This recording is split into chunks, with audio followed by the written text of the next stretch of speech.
چاروں طرف سے غموں نے آپ کو گھیرا ہوا، پریشانیاں، کہیں اللہ نہ کرے اولاد کی پریشانی ہے، بیٹی اپنے گھر میں خوش نہیں ہے، بیٹا نافرمان ہے، اللہ نہ کرے کسی کا ہو، ادھر کاروبار میں مسلسل گھاٹے نقصان آ رہے ہیں، ادھر قرض کی پریشانی، فاقے ہیں، اور بھی بڑی تکلیفیں، چاروں طرف سے غموں نے آپ کو گھیرا ہوا ہے، پریشانیوں کی لپیٹ میں اور زد میں۔ ان حالات کے اندر اگر آپ چاہتے ہیں نا کہ آپ انتہائی خوشحال، خوشگوار اور مطمئن زندگی بسر کریں، تو یہ نسخہ ان لوگوں کے لیے کمال کا نسخہ ہے۔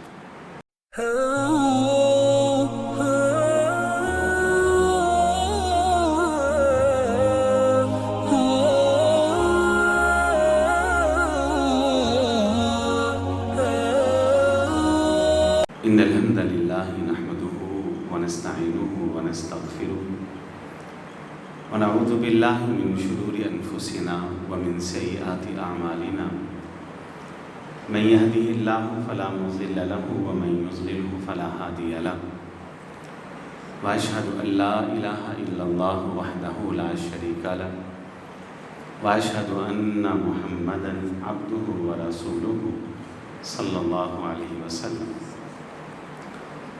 اما بعد فاعوذ باللہ السمیع العلیم من الشیطان الرجیم من ہمزہ ونفخہ ونفثہ، بسم اللہ الرحمن الرحیم، انہ ربی احسن مثواج۔ آج کی ہماری گفتگو کا عنوان اور موضوع ہے خوشگوار زندگی کے راز۔ کتاب و سنت اور قرآن و حدیث میں کچھ ایسے نسخے موجود ہیں، کچھ ایسے راز پنہاں ہیں، کچھ ایسی ہدایات انسانوں کے لیے موجود ہیں، اگر ان ہدایات پہ انسان عمل کر لے تو جتنی خوشگوار، خوشحال اور مطمئن اور پرسکون زندگی اس انسان کی گزرتی ہے، کسی کی نہیں گزرتی۔ اگر آپ لوگ یہ چاہتے ہیں کہ باقی ماندہ زندگی آپ کی انتہائی مطمئن گزرے، خوشحال گزرے اور پرسکون گزرے، تو آج کی اس گفتگو کو لکھ لیں اور اس پہ عمل پیرا ہو جائیں۔ میں یہ بات پورے وثوق سے کہتا ہوں کہ آج کی گفتگو کو سن لینے کے بعد اس پر عمل پیرا ہونے والا شخص اپنی زندگی کے اندر اتنا سکون محسوس کرے گا کہ اس سے پہلے کبھی اس کی زندگی میں اتنا سکون موجود ہی نہیں ہوگا۔ خوشگوار زندگی کا پہلا راز، پہلا نسخہ وہ کیا ہے؟ وہ جو ہمیں قرآن مجید نے سمجھایا ہے، وہ شخص جو ہر وقت صرف ایک ہی کام کرے، اور وہ کام کیا کرے؟ اللہ رب العزت کی دی ہوئی نعمتوں اور اللہ کے احسانات کو ہر وقت اپنی آنکھوں کے سامنے رکھے اور اس کو یاد کرے۔ پہلا راز، جو ہر وقت اللہ تعالیٰ کے احسانات کو، اللہ کی نعمتوں کو، اللہ کے فضل کو اپنی آنکھوں کے سامنے رکھتا ہے، اسے یاد کرتا ہے۔ جتنی خوشگوار زندگی اس انسان کی ہوتی ہے، کسی کی نہیں ہوتی۔ ہم الٹ کرتے ہیں، میں بھی الٹ کرتا ہوں، آپ بھی الٹ کرتے۔ ہماری بے چینیوں کا مقصد، ہماری بے چینیوں کا سبب، ہماری زندگی کے اندر یہ جو بے قراریاں، نیندوں کا اڑ جانا، چین چھن جانا، سکون اور قرار کا وجود کوئی نہیں، اس کی بڑی وجہ یہ ہے میں جب بھی بیٹھتا ہوں دکھ لے کے بیٹھتا ہوں، آپ جب بھی بیٹھتے رونا روتے، آپ جب بھی بیٹھتے اللہ کی شکایتیں اور شکوے کرتے، ایسے انسان کی زندگی کبھی بھی خوشحال اور خوشگوار ہو ہی نہیں سکتی۔ اللہ کے احسانات کو اپنے، اور اللہ تعالیٰ نے قرآن مجید میں جھنجھوڑتے ہوئے ایک بات کہی، پتہ ہے وہ کیا ہے؟ اللہ کہتے ہیں وَإِن تَعُدُّوا نِعْمَةَ اللَّهِ لَا تُحْصُوهَا۔ اللہ اکبر، کبھی غور نہیں کیا؟ وَإِن تَعُدُّوا نِعْمَةَ اللَّهِ لا تحصوہا. وہ انسان، اور تو جب بھی جس سے ملتا ہے رونے روتا ہے. کسی عزیز رشتہ دار سے ملا، ہائے ہائے وائے وائے. کسی دوست ساتھی سے ملا تو اس کے سامنے بھی شکوے اور شکایتیں شروع.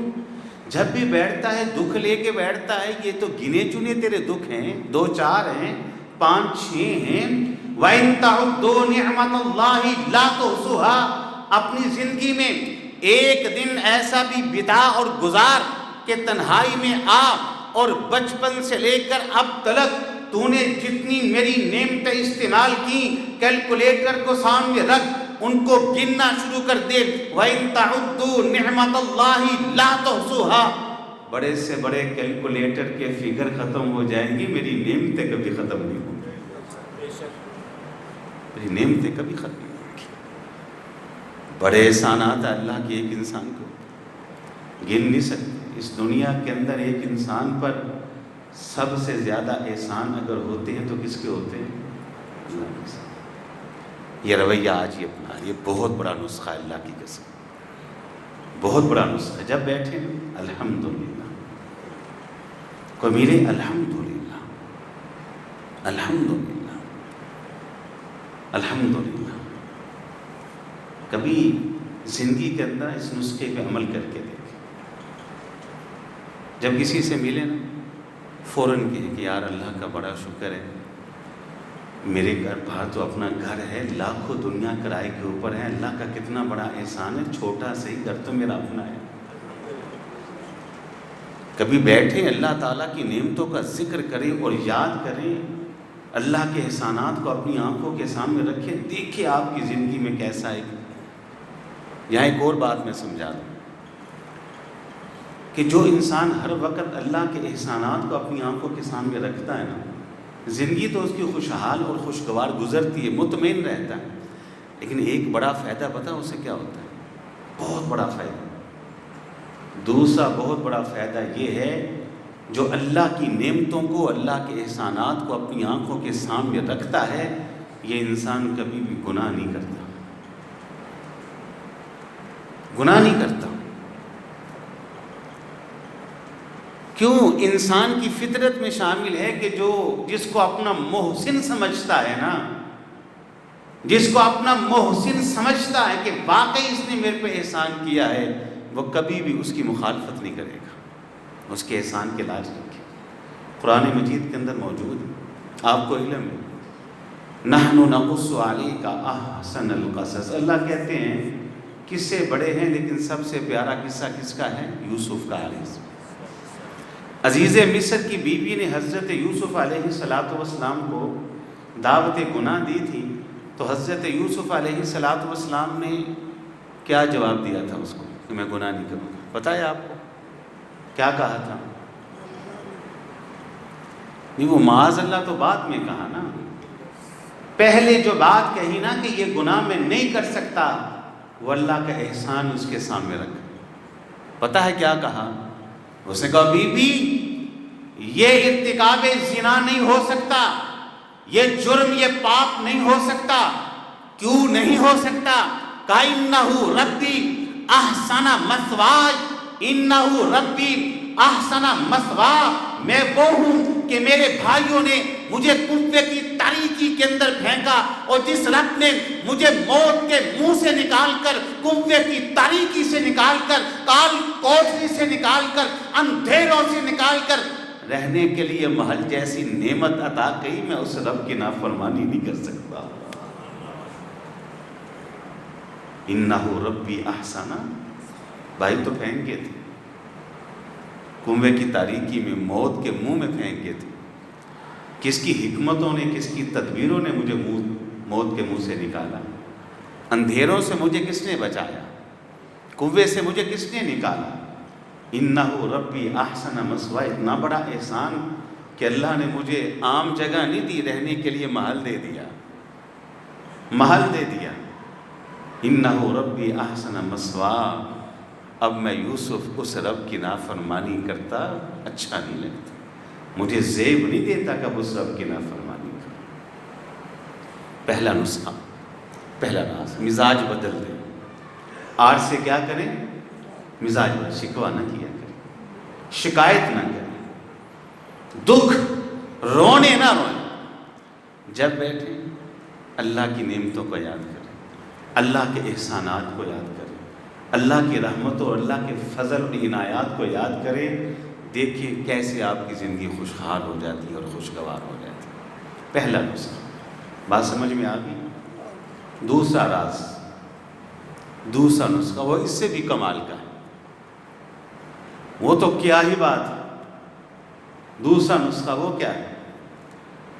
وہ بھی قرآن مجید کے اندر موجود ہے، اور وہ بھی حضرت یوسف کی سیرت سے بھی ہم کو ملتا ہے۔ وہ کیا ہے؟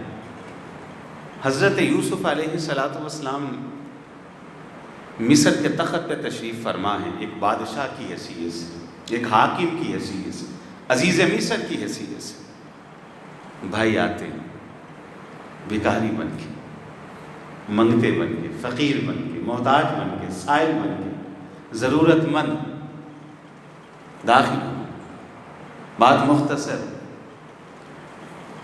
بھائیوں نے کہا کہ عزیز مصر ہمیں گندم چاہیے، دانے چاہیے، بھوکے ہیں، ہم بھی ضرورت مند ہیں۔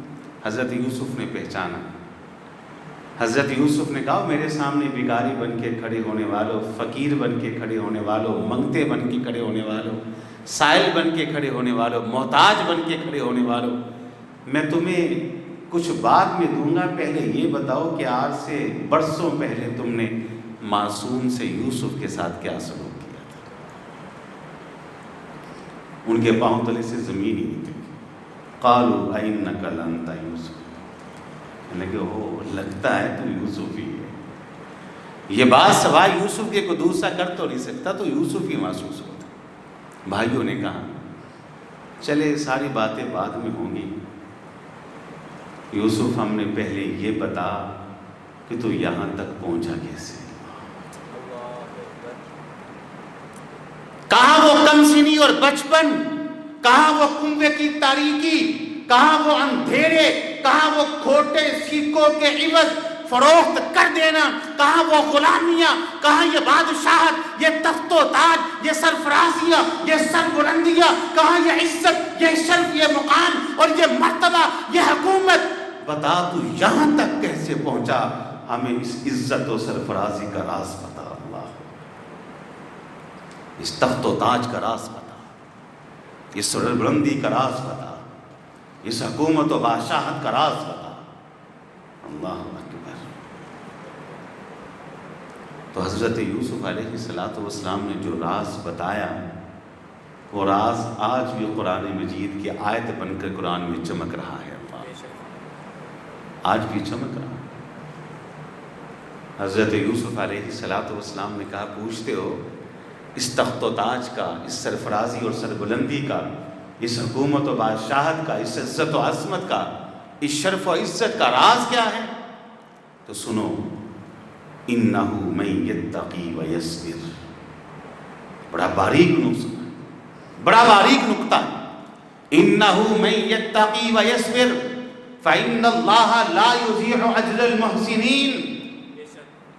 کہا فیصبر، کیسے ممکن ہے کہ ایک بندے کو کنویں کی تاریکی میں پھینک دیا جائے، وہ زبان پہ شکوہ نہ لائے، اسے کھوٹے سکوں کے عوض بیچ دیا جائے، وہ زبان پہ شکوہ نہ لائے، اسے قید تنہائی کا اسیر بنا دیا جائے، وہ زبان پہ شکوہ نہ لائے، وہ اللہ کے فیصلوں کے اوپر راضی رہے۔ وَيَصْبِرْ، اے اللہ میرے ہاتھوں میں ہتھکڑیاں ہیں، تیرا فیصلہ ہے، میں راضی ہوں، میرے پاؤں میں زنجیریں ہیں، تیرا فیصلہ ہے، میں راضی ہوں، مجھے پابند سلاسل کر دیا گیا، تیرا فیصلہ ہے، میں راضی ہوں۔ اِنَّهُ مَن يَتَّقِي وَيَصْبِرْ، کیسے ممکن ہے جو اللہ کے ہر فیصلے کے اوپر صبر و رضا کے ساتھ قائم رہے، کوئی شکوہ اور شکایت نہ کرے، اللہ اس کو عزت نہ دے، سرفرازی نہ دے۔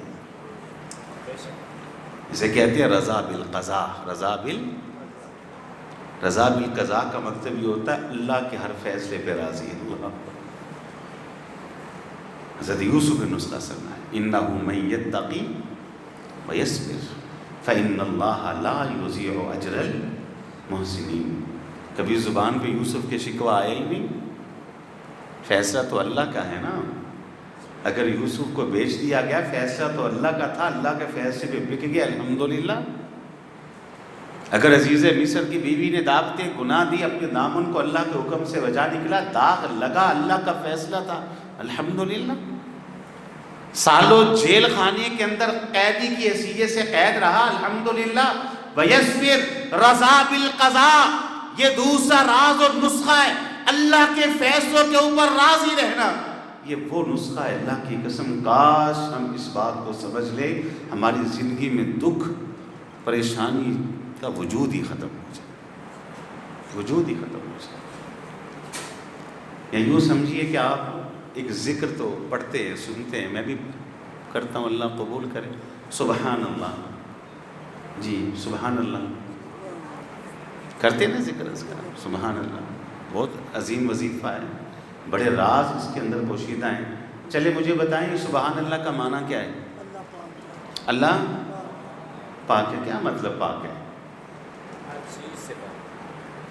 چیز سے پاک ہے، یہی ہے نا ترجمہ، ٹھیک ہے، لیکن ایک طالب علم کی حیثیت سے، ایک طالب علم کی حیثیت سے سبحان اللہ کے 6 معنی قرآن مجید کے اندر موجود ہیں۔ سبحان اللہ کے 6 معنی، ان میں سے ایک بیان کروں گا جو ہماری گفتگو کا موضوع۔ سبحان اللہ کے بے شمار مفاہیم میں سے ایک مفہوم آج سمجھ لیں، رضا بالقضاء، سبحان اللہ۔ آج کے بعد جب یہ وظیفہ آپ کریں تو یہ صرف زبان کا مطلب سبحان اللہ سبحان اللہ یہ نہیں ہو، آپ نے سبحان اللہ اس معنی کو سامنے رکھ کے پڑھنا ہے، انشاءاللہ پڑھیں گے نا زندگی خوشحال ہو جائے گی آپ۔ سبحان اللہ کے ایک معنی کیا میں بتاتا ہوں، سبحان اللہ، اے اللہ آپ کا میرے بارے میں، آپ کا میرے متعلق جو بھی فیصلہ ہے، فیصلہ تو آپ کا ہے نا میرے متعلق، وہ بیماری کا ہے، وہ غربت کا ہے، وہ فاقے کا ہے، وہ کاروبار میں گھاٹے نقصان کا ہے، یا وہ کوئی اور فیصلہ ہے، سبحان اللہ، اللہ آپ کا ہر فیصلہ میرے بارے ظلم سے پاک ہے۔ اللہ اگر آپ کا یہ فیصلہ ہے نا کہ میں بیمار ہو جاؤں تو اللہ یہ تیرا فیصلہ ظلم نہیں ہے، سبحان اللہ تیری ذات ظلم سے پاک ہے۔ آپ کا یہ فیصلہ ہے نا کہ میرے اوپر کوئی پریشانی آئے تو سبحان اللہ، اللہ آپ کا یہ فیصلہ میرے متعلق ظلم سے پاک ہے۔ یہ معنی کہاں لکھا ہے قرآن مجید؟ میں بتاتا ہوں۔ اللہ کا امر آیا، اللہ کا حکم آیا، اللہ کا فیصلہ آیا، اللہ کے امر کے آنے کے بعد اللہ کے اس بندے نے، اللہ کے اس نبی رسول نے اپنے آپ کو سمندر کی لہروں کی نظر کر دیا۔ اللہ کا پھر امر آیا، مچھلی آئی، جناب یونس علیہ السلام کو اپنے پیٹ میں قید کر دیتی۔ یہ فیصلہ کس کا ہے؟ رب کا فیصلہ ہے کہ یونس پہلے سمندر کے اندھیروں میں جائے، پانی کی گہرائی میں اترے، اور اس کے بعد یونس مچھلی کے پیٹ میں قید کر دیا جائے۔ جناب یونس علیہ السلام نے مترے مچھلی کے پیٹ کے اندر مالک کو صدا اور ندا دی، کن الفاظ کے ساتھ؟ وَذَنُّونِ إِذْ ذَهَبَ مُغَاضِبًا فَظَنَّ أَن لَّن نَّقْدِرَ عَلَيْهِ فَنَادَىٰ فِي الظُّلُمَاتِ أَن لَّا إِلَٰهَ إِلَّا أَنتَ سُبْحَانَكَ سُبْحَانَكَ سُبْحَانَكَ سُبْحَانَكَ لَا إِلَٰهَ إِلَّا أَنتَ۔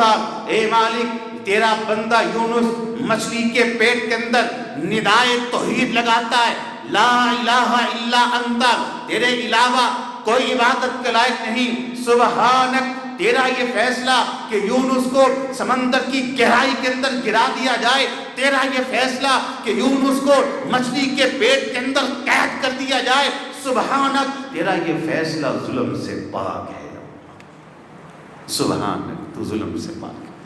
انی کنت من الظالمین، ظلم تو میں نے کیا، بستی کو چھوڑا تیرے امر کے بغیر، بستی کو چھوڑا تیری وحی کو بغیر، بستی کو چھوڑا تیری اجازت کے بغیر، بستی کو چھوڑا، میں تو تیری وحی کا پابند تھا، تیرے امر کا پابند تھا، تیرے حکم کا پابند تھا، تیرے اجازت کا پابند تھا، میں نے تیری وحی اجازت کا انتظار نہ کیا، بستی کو چھوڑا، انی کنت من الظالمین، ظلم تو میں نے کیا ہے، سبحانہ کا مچھلی کے پیڑ کے اندر قید کر کے میرے مالک تو نے میرے ساتھ ظلم نہیں کیا۔ سبحان اللہ، تو پاک، تو ظلم سے پاک ہے۔ آج کے بعد تو پھر کیا خیال ہے؟ سبحان اللہ کا معنی یہ سمجھ میں آیا نا؟ رضا بالقضاء، یہ دوسرا نسخہ ہے خوشحال زندگی۔ سبحان اللہ، اللہ تیرا ہر فیصلہ میرے متعلق ظلم سے پاک ہے۔ بات سمجھ میں آ رہی ہے؟ کتنے نسخے ہو گئے جی؟ کتنے راز میں نے بتا دی؟ یہ مختصر بتا رہا ہوں، وگرنہ ہر ایک راز کے اوپر ایک الگ لیکچر ہونا چاہیے، لیکن مختصر دو ہو گئے۔ نمبر ایک، ہر وقت اپنی آنکھوں کے سامنے کیا رکھیں؟ اللہ کے احسانات کو، اللہ کی نعمتوں کو۔ تو جو بندہ ہر وقت اللہ کے احسانات، اللہ کی نعمتوں کو اپنی آنکھوں کے سامنے رکھتا ہے، سچ کہتا ہوں جتنی خوشگوار زندگی اس کی ہوتی ہے کسی کی نہیں ہوتی، بڑا مطمئن رہتا ہے اپنی زندگی میں، گناہوں سے بھی دور رہتا ہے۔ دوسرا، رضا بالقضاء، اللہ کے فیصلے پر راضی۔ سبحان اللہ، اس کا ترجمہ میں نے آپ کو بتا دیا۔ نمبر 3، نسخہ نمبر کون سا ہے؟ 3، یہ بھی میرا نہیں، قرآن مجید نے بتایا، خوشگوار زندگی گزارنا چاہتے ہیں۔ اچھا، یہ 3 نمبر نسخہ ہے نا، یہ نسخہ میں خصوصاً قرآن و سنت کی روشنی میں ان لوگوں کے لیے کہ اگر آپ یہ چاہتے ہیں چاروں طرف سے غموں نے آپ کو گھیرا ہو، پریشانیاں، کہیں اللہ نہ کرے اولاد کی پریشانی ہے، بیٹی اپنے گھر میں خوش نہیں ہے، بیٹا نافرمان ہے، اللہ نہ کرے کسی کا ہو، ادھر کاروبار میں مسلسل گھاٹے نقصان آ رہے ہیں، ادھر قرض کی پریشانی ہے، فاقے ہیں، اور بھی بڑی تکلیفیں، چاروں طرف سے غموں نے آپ کو گھیرا ہوا ہے، پریشانیوں کی لپیٹ میں اور زد میں۔ ان حالات کے اندر اگر آپ چاہتے ہیں نا کہ آپ انتہائی خوشحال، خوشگوار اور مطمئن زندگی بسر کریں، تو یہ نسخہ ان لوگوں کے لیے کمال کا نسخہ، کمال کا نسخہ قرآن میں۔ جی بتا دوں، سن لیں وہ نسخہ کیا ہے۔ اس نسخے پہ عمل کی وجہ سے پریشانیاں بھی دور ہوتی ہیں اور بندہ مطمئن ہوتا ہے۔ یوں ہوتا ہے کہ جیسے اس انسان کی زندگی میں کوئی غم آیا ہی نہیں، اس کو غم کا پتہ ہی کوئی نہیں۔ قرآن کہتا ہے لَإِن شَكَرْتُمْ لَأَزِيدَنَّكُمْ، لَإِن شَكَرْتُمْ نہیں، ابھی سمجھے نہیں ہیں بات، تو میں سمجھاؤں گا۔ لَإِن شَكَرْتُمْ لَأَزِيدَنَّكُمْ، ان حالات کے اندر اللہ کی نعمتوں کا شکر ادا کریں۔ اللہ کی نعمتوں کا بات میں سمجھاتا ہوں، وہ کیسے کریں گے؟ آپ غموں سے چور ہیں، دکھوں نے آپ کو گھیرا ہوا ہے، لپیٹ میں ہیں، آندھیاں آئی ہیں، طوفان چل رہے ہیں اور آپ ڈاما ڈول ہیں۔ نسخہ کیا ہے؟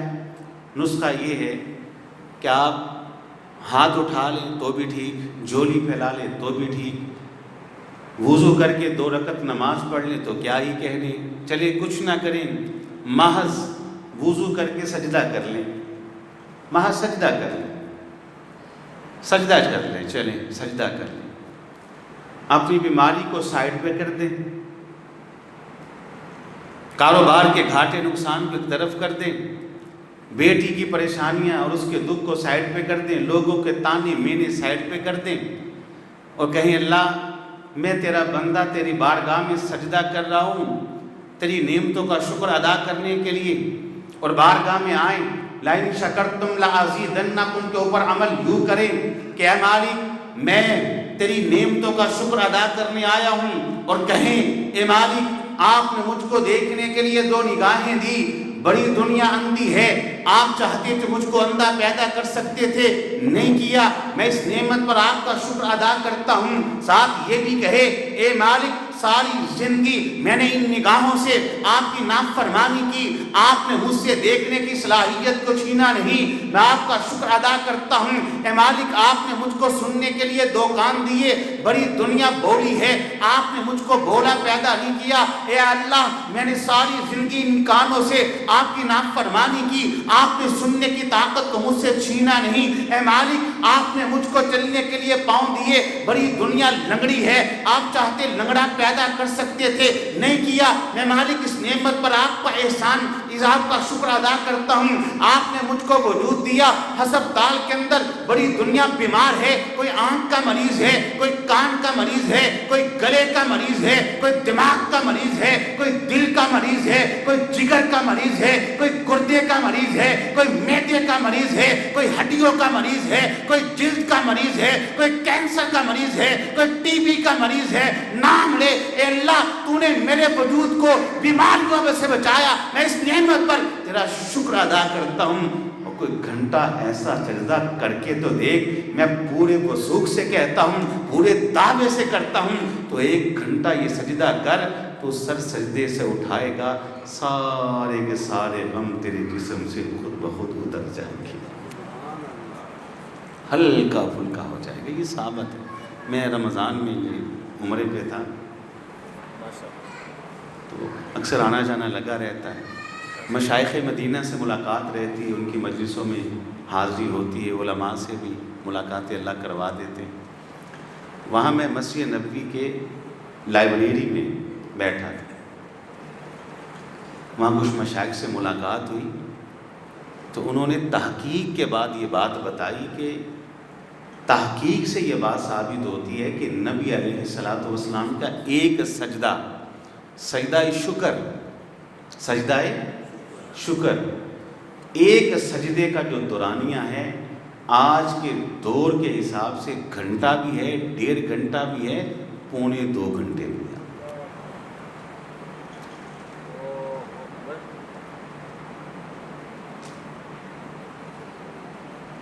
پورا مہینہ لوگوں کے سامنے دکھ اور اپنے رونے کی بجائے نا تنہائی میں صرف آدھا گھنٹہ، 1.25 گھنٹہ یہ سجدہ شکر کر لے، صرف اللہ کی نعمتوں کا ذکر کر کے اللہ کو کہہ کہ اللہ تو نے مجھ کو یہ نعمت عطا کی، میں تیرا شکر ادا کرتا ہوں، خدا کی قسم مہینہ لوگوں کے سامنے رونے سے یہ آدھے گھنٹے کا سجدہ آج کر کے دیکھ لیں، یہ پریکٹیکل کر کے دیکھ لیں اپنی زندگی کے اندر۔ اگر چاہتے ہیں نا خوشحالی آئی، غم یوں ہوں جیسے پہنچے ہی نہیں، پریشانیاں جیسے آئی نہیں، سجدہ کر کے اٹھیں گے نا تو یوں ہوگا جیسے آپ نے یہ اپنی قمیض کو جھاڑا، سارے غم جھڑے ہوئے ہوں گے، مطمئن زندگی آپ کی ہوگی۔ یہ سننے سے ثابت ہے، کوئی میری بات نہیں، صحیح بخاری میں حدیث ہے، صحیح بخاری میں حدیث ہے۔ حدیث سن کے آپ کو مزہ آ جائے، حدیث پتہ کہ امی جان عائشہ کہتی ہیں رضی اللہ تعالی عنہا، بڑے حالات ٹائٹ تھے مسلمانوں کے جب آپ مکہ سے مدینہ آئے۔ یہ چھوٹا غم نہیں ہوتا، ماں اور باپ کے وطن کو چھوڑ کے دوسرے وطن میں جانا، ہجرت کا غم بہت بڑا دکھ تھا۔ آپ نے تو بیت اللہ کو مخاطب ہو کر کہا تھا وہ بیت اللہ تجھے چھوڑنے کو دل نہیں کرتا، شہر مکہ تو میری ماں کا شہر ہے، میرے باپ کا شہر ہے، شہر مکہ سے تو مجھے اپنے بچپن کی خوشبو آتی ہے، لیکن کیا کریں یہاں کے رہنے والے نہیں جینے دیتے۔ ہجرت کا غم چھوٹا غم نہیں ہوتا، آپ کو شاید علم نہیں کتنا بڑا دل چاہیے اپنے وطن کو چھوڑنے کے لیے اور پردیس کاٹنے کے لیے۔ ہجرت کا غم تھا، ہجرت بھی پھر چلو ہوتی نا کہ مال ساتھ تھا، دولت ساتھ تھی، سرمایہ ساتھ تھا، لوٹے پھوٹے، کسی کے بیوی بچے نہیں، کسی کا مال و متاع نہیں، دکھوں کے لے کر مدینہ پہنچے۔ اور مدینہ میں جو انصار تھے ان کا چاروں طرف سے بائیکاٹ، کاروباری حالات تنگ دستیاں، کئی دن تک کھانے کے لیے کچھ نہیں مل رہا، ابتدائی دور، اور ادھر سے دشمنوں کے حملے، پروپیگنڈے، سازشیں، ایک عجیب سا ماحول۔ اب اندازہ کر سکتے ہیں کیسے دکھ تھے، کیسے غم تھے، پیٹ کے اوپر رسیاں پتھر بندھے ہوئے۔ امی جان کہتی ہیں ان حالات میں ہجرتوں کے مارے ہوئے انصار مہاجرین کا بوجھ اپنے سروں پہ اٹھائے ہوئے، لوگوں کے پروپیگنڈے اور سازشوں کا سامنا، بائیکاٹ، ان حالات کے اندر میں نے دیکھا کہ ہمارے گھر کے اندر بسا اوقات ایک کھجور بھی نہیں ہوتی تھی کھانے کے لیے، وہ مشہور واقعہ ہے، خاتون نے دستک دی، دروازہ کھولا، 2 بیٹیاں ساتھ تھی، کہتی کچھ کھانے کے لیے ہے تو دو۔ امی جان کہتی ہیں سارا گھر دیکھا تو اس روز نبی کے گھر میں سوائے ایک کھجور کے کچھ نہیں تھا۔ ان حالات میں کہتی ہیں میں نے دیکھا نبی علیہ الصلوۃ والسلام تہجد کے وقت، اللہ کون سا وقت ہے؟ تہجد کا وقت ہے، میرے گھر کے کچے فرش میں تشریف لاتے، مبارک پیشانی کو، پاکیزہ ناک کو مٹی کے اندر رگڑ رہے، اللہ کے سامنے سجدے کی حالت میں، آنکھوں میں آنسو رو رہے ہیں، رونے کی وجہ سے پیٹ سے یوں آواز آتی جیسے ہنڈیا کے ابلنے کی آواز ہوتی۔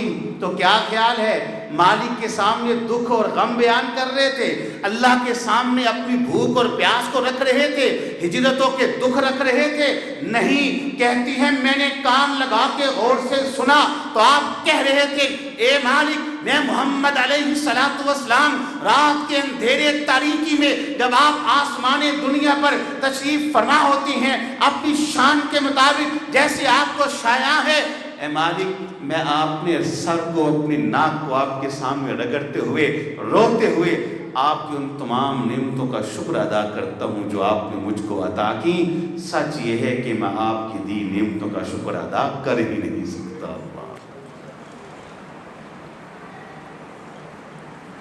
یہ تیسرا نسخہ، تیسرا راز، ہماری زندگی کے اندر یہ چیزیں ہیں نہیں، آج سے یہ چیزیں اپنا لیں۔ میں آپ کو پورے وثوق سے کہتا ہوں، سچ یہ ہے کہ آپ دنیا کے باقی تمام لوگوں میں سے سب سے زیادہ مطمئن زندگی بسر کریں، اتنے مضبوط آپ نظر آئیں گے کہ دیکھنے والا کہے گا یار اس بیچارے کو تو دنیا میں کوئی غم ہے ہی نہیں، اور آپ بھی محسوس کریں گے کہ وہ کمال کے نسخے ہیں۔ کتنے نسخے ہو گئے جی؟ کتنے راز ہو گئے؟ 3 ہو گئے جی۔ میں دہراتا ہوں، پہلا کیا تھا؟ ہر وقت اللہ کے احسانات کو اپنی آنکھوں کے سامنے رکھیں۔ دوسرا کیا تھا جی؟ رضا بالقضاء، اللہ کے فیصلوں کے اوپر راضی رہیں، سبحان اللہ، آپ سمجھ لیں۔ تیسرا کیا تھا؟ اللہ کی نعمتوں کا اس انداز میں شکر جو میں نے آپ کو حدیث کی روشنی میں سمجھایا ہے۔ نمبر 4،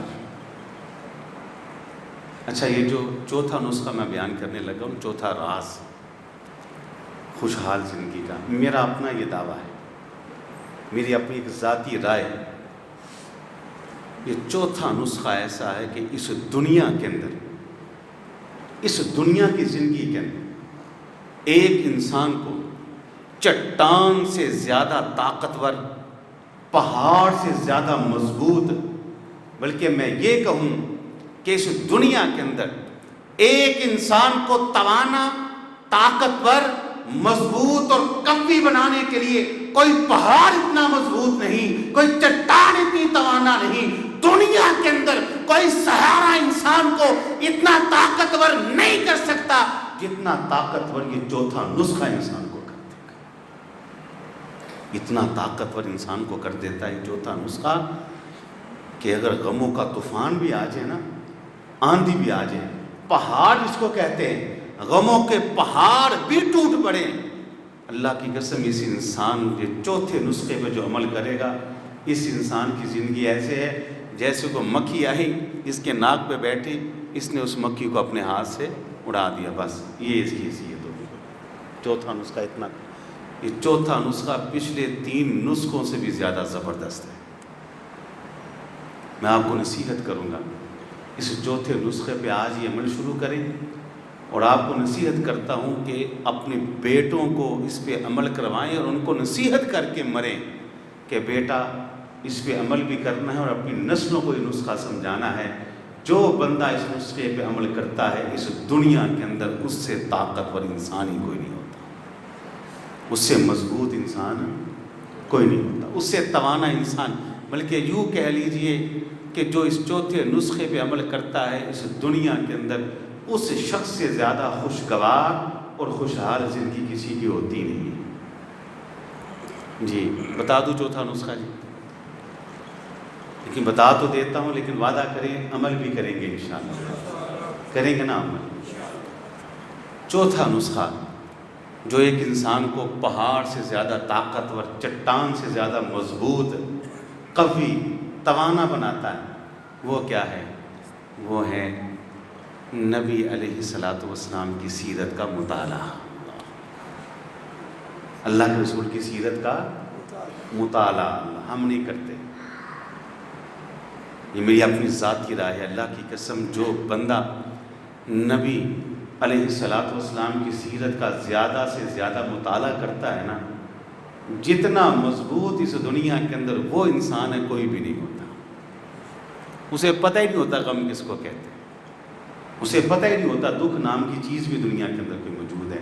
اگر میں یہ سوال اس مجمع کے اندر کروں، اتنا بڑا اجتماع ہے، اتنے ماشاءاللہ صاحب عقل و فہم لوگ بیٹھے ہیں، پڑھے لکھے لوگ تشریف فرما ہیں، سالوں سے آپ سے میرا یہ تعلق ہے، میں آپ کے مزاج سے بہت اچھی طرح سے واقف اور آگاہ ہوں۔ اگر میں یہ سوال کروں نا کہ وہ لوگ ہاتھ کھڑا کریں کہ جنہوں نے اپنی زندگی کے اندر نبی علیہ الصلاۃ والسلام کی زندگی آپ کی پیدائش سے لے کر موت تک پوری زندگی کو تفصیل کے ساتھ لفظ بہ لفظ حرف بحرف پڑھا ہے، تو شاید چند ایک کے علاوہ کوئی ہاتھ کھڑے نہ ہو۔ ہمارے دکھ کیسے دور ہو، ہمارے غم کیسے دور ہو۔ اگر آپ چاہتے ہیں نا کہ ایک مضبوط انسان بنے تو آج سے ہی اللہ کے رسول کی سیرت کا مطالعہ کریں۔ آپ دیکھیں، میں چھوٹی سی بات کر کے نا آپ کو سمجھاتا ہوں۔ دنیا میں نہیں ابھی تشریف لائے آپ، باپ کا سایہ نہیں تھا، فوت ہو گئے نا۔ والدہ کتنی عمر تھی جو فوت ہوئی تھی پتہ ہے آپ کو؟ 6 سال کی۔ چلیے یہ عام کیس ہے، چلتے ہیں، بچپن میں کئی لوگ ایسے ہیں کہ جو ان کی پیدائش سے پہلے ان کے باپ نہ رہے۔ بڑی دنیا ہے کہ 6 سال کی عمر میں ان کی والدہ نے انتقال کیا ہے، لیکن یہاں دیکھیں کہ نبی علیہ الصلاۃ والسلام ام ایمن اور اپنی امی آمینہ کے ساتھ مدینہ تشریف لائی تھی۔ مدینہ آپ کا ننیال تھا نا، یہاں سے واپس جب مکہ جا رہے تھے، یہ 3 لوگوں کا قافلہ تھا، ام ایمن تھی، آمینہ اور اللہ کے رسول، 6 سال کی۔ راستے میں نبی علیہ الصلاۃ والسلام کو ان کی والدہ نے ان کے والد عبداللہ کی قبر دکھائی تھی۔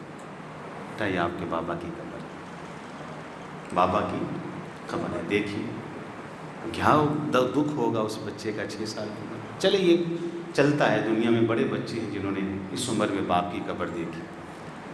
جب آگے بڑھے تو سفر کے دوران آپ کو علم نہیں کہ اس دور میں صحرائی سفر کسے کہتے تھے، ریگستانی سفر کتنا دشوار ہوتا تھا۔ سفر کے دوران امی آمنہ کی طبیعت بگڑنے لگی، بیماری نے شدت اختیار کی، حتیٰ کہ چلنا پھرنا بھی آپ کے جسم طاقتوں کو زوال آ گیا۔ اب والدہ کو 6 سال کی عمر بھی اپنی آنکھوں کے سامنے آخری ہچکیاں لیتا دیکھ رہے ہیں۔ غم کا اندازہ تو کریں، کچھ کلومیٹر کے فاصلے پر باپ کی قبر کو دیکھا، صحرائی اور ریگستانی سفر کے اندر لوگو لگ صحرا ہے، کوئی سہارا نہیں، کوئی چچا نہیں، کوئی تایا نہیں، کوئی دادا نہیں، کوئی مضبوط سہارا نہیں، کوئی بھائی نہیں، اکیلے 6 سال کی عمر اور ایک خاتون ام ایمن کا ساتھ، اور ماں آخری ہچکیاں لے رہی، اپنی آنکھوں سے ماں کو آخری ہچکیاں لیتا دیکھ رہے ہیں، اور انہی ہچکیوں کے درمیان ماں کی دودھ نکل جاتی۔ آپ کہہ سکتے ہیں کہ بڑے بچوں نے ماں کو اپنی آنکھوں سے مرتا دیکھا، لیکن اس سے آگے کا منظر پتہ کیا ہے؟ ام ایمن نے اس صحرا اور ریگستان کے اندر جناب محمد علیہ الصلاۃ والسلام کی 6 سالہ زندگی میں اپنے ہاتھوں سے ان کی ماں کی قبر کی کھدائی شروع کی۔ اور ساتھ کہا، بیٹا آؤ اپنی ماں کی قبر کی کھدائی میں میرے ساتھ مدد تو کرو۔ غم کا اندازہ کر سکتے ہیں؟ ایک چھوٹی سی میں نے مثال دی، کبھی آپ سیرت کو باریکی سے پڑھیں۔ اللہ کی قسم اٹھا کے کہتا ہوں، جو سیرت کو باریکی سے پڑھتا ہے اسے غم لگتا ہی نہیں، اسے خسارہ لگتا ہی نہیں، اسے دکھ لگتا ہی نہیں۔ وہ تو ایسا مضبوط انسان بن جاتا ہے، ایسا طاقتور انسان بن جاتا ہے، ایسا توانا انسان بن جاتا ہے کہ دنیا کا کوئی طوفان، کوئی آندھی، کوئی غم، کوئی پہاڑ اس کا بال بھی بانگا نہیں کر سکتا۔ ہم سیرت نہیں پڑھتے، یہ بہت بڑا ہماری زندگی کے اندر ایک گیپ، اس کو دور کریں گے نا انشاءاللہ۔ الرحیق المختوم ایک کتاب ہے، میں آپ کو اس کا نام بتا دیتا ہوں۔ سعودی عربیہ کے اندر ایک مقابلہ ہوا تھا سیرت نگاری کے اوپر، اس کتاب کو اول انعام ملا تھا۔ لکھنے والے ہیں مولانا صفی الرحمان مبارک پوری رحمہ اللہ تعالی، جو کہ فوت ہو چکے ہیں، ہندوستان کے رہنے والے تھے۔ مل جاتی ہے، اس کتاب کو حاصل کریں اور اس کا بغور مطالعہ کریں گے انشاءاللہ۔ یہ چوتھا راز میں نے آپ کو بتایا۔ کتنے ہو گئے راز؟ 4۔ اب آخری راز، ویسے تو میں کافی لکھ کے لایا تھا، لیکن آخری اور اس کے بعد میری بات ختم۔ انشاءاللہ 2 سے 3 منٹ کے اندر میں آخری نسخہ آپ کو بتا دیتا ہوں۔ چوتھا راز مطمئن زندگی گزارنے کا، قرآن نے جو بتایا ہے، ذہنی طور پر اپنے آپ کو تیار کریں۔ ذہنی طور پر قرآن کی روشنی میں اللہ نے ایک سورت کے اندر 2 مرتبہ یہ نسخہ سمجھایا۔ ایک سورت کے اندر 2 مرتبہ۔ وہ کیا ہے؟ الم نشرح لک صدرک ووضعنا عنک وزرک الذی انقض ظہرک ورفعنا لک ذکرک فإن مع العسر یسرا ان مع العسر یسرا۔ ذہنی طور پر تیار رہیں کہ جب تک زندگی موجود ہے، غم اور خوشی، بیماری اور صحت، تنگ دستی، خوشحالی، دونوں ساتھ ساتھ چل رہے ہیں، دونوں ساتھ ساتھ۔ میں آپ کو بتا دوں، اس دنیا کے اندر وہ شخص جو ہر وقت خوشی کی تلاش میں رہتا ہے، آسائشوں کی تلاش میں رہتا ہے، ہر وقت سکھ ڈھونڈتا ہے، جتنا پریشان اس دنیا کے اندر یہ انسان ہے، کوئی نہیں رہتا، خواہش پوری نہیں ہوتی۔ اور وہ انسان جو اپنے آپ کو ذہنی طور پر تیار رکھتا ہے نا کہ آج میں لاکھوں میں ہوں، اللہ کا فیصلہ آئے گا، یہ لاکھوں چھین بھی سکتے۔ جو بندہ یہ سمجھتا ہے نا آج صحت مند ہوں، کل بیماری بھی آ سکتی، آج خوشحالی ہے، تنگ دستی بھی آ سکتی ہے، جو ذہنی طور پر تیار ہے کہ اس دنیا کی زندگی کے اندر خوشیاں اور غم دونوں ساتھ ساتھ چلنے ہیں، سچ کہتا ہوں جتنی مطمئن زندگی اس کی ہے کسی کی نہیں ہوتی۔ اس کے مقابلے جو تیار نہیں ہے نا، آپ تجربہ کر لیں، ایک دکھ ہوتا ہے نا 2 لوگوں کو پہنچتا ہے، ایک وہ ہے جو بس خوشیاں ڈھونڈتا ہے، آسائشیاں ڈھونڈتا ہے، آسانیاں ڈھونڈتا ہے، بس بھاگ رہا ہے کہ دکھ نہ پہنچے۔ اس کو دکھ پہنچتا ہے نا، ہم نے دیکھے ہیں کہ لوگ ذہنی توازن کھو بیٹھتے ہیں، گولیاں نکل رہے ہیں، خودکشیاں کر رہے ہیں، پانی کے اندر اپنے آپ کو غرق کر رہے ہیں، خواہش نہیں پوری ہوئی۔ لیکن اس کے مقابلے کے اندر وہ بندہ جو قرآن کے اس نسخے پہ عمل کر کے تیار بیٹھا ہے کہ کسی بھی گھڑی اللہ کا فیصلہ آ سکتا ہے، کوئی بیماری آ سکتی ہے، کوئی جھوٹا مقدمہ آ سکتا ہے، وہ مطمئن ہے۔ غم آتے ہیں، پریشانی ہے، وہ حشاش پشاش ہے، اسے پتہ ہی نہیں غم کس کو کہتے ہیں۔ جیسے حدیث میں ہے نا، آپ دیکھیں کہ دونوں ساتھ ساتھ چلتے ہیں۔ آخری بات، آپ کی زندگی کے اندر خوشی کا موقع تھا، بدر کی فتح، چھوٹا موقع تھا، پہلی جنگ، اور اس میں اللہ نے فتح عطا کی، 70 مرے، ابو جہل، عتبہ، شیبہ گرے کنویں کے اندر، 70 قیدی، اور فتح کا جھنڈا لے کر، خوشی لے کر مدینہ تشریف لائے۔ بہت بڑی خوشی تھی، اللہ نے مال غنیمت دیا، قیدی دیے، فتح دی۔ اچھا، یہ مدینہ تشریف لائے، مدینہ کی سرحد میں آپ نے پاؤں رکھا ہی ہے کہ مدینہ سے خبر آ رہی ہے کہ اگر بدر سے فتح کی خوشی لے کے آ رہے ہیں تو مدینہ سے بیٹی کی وفات کی خبر بھی سن لیجیے۔ کہ آپ کی بیٹی رقیہ داغ جدائی دے گئی ہے، ان مع العسر یسرا، ایک ہی لمحہ، ایک ہی گھڑی ہے، خوشی اور غم دونوں ساتھ ساتھ چل رہے ہیں۔ ذہنی طور پر تیار رہیں کہ ان مع العسر یسرا فإن مع العسر یسرا ان مع العسر یسرا۔ اس دنیا کی زندگی میں خوشیاں اور غم دونوں ایک ساتھ ساتھ چل رہے ہیں۔ یہ 5 راز میں نے اپنے انتہائی ناقص اور محدود علم کے مطابق آپ کے سامنے کتاب و سنت اور قرآن و حدیث کی روشنی میں گوش گزار کیے۔ تو اللہ تعالیٰ سے میں اس دعا کے ساتھ اپنی بات کو ختم اور مکمل کرتا ہوں کہ مالک، تیرے اس گنہگار بندے نے جو باتیں کی وہ صرف آپ کی توفیق اور آپ کی مدد سے کی۔ اس میں جو حق ہے، جو سچ ہے، سمجھ کے عمل کی توفیق عطا فرما، اور جو غلطی اور کوتاہی ہے درگزر کرتے ہوئے اصلاح کی توفیق عطا فرما۔ وآخر دعوانا الحمدللہ رب العالمین۔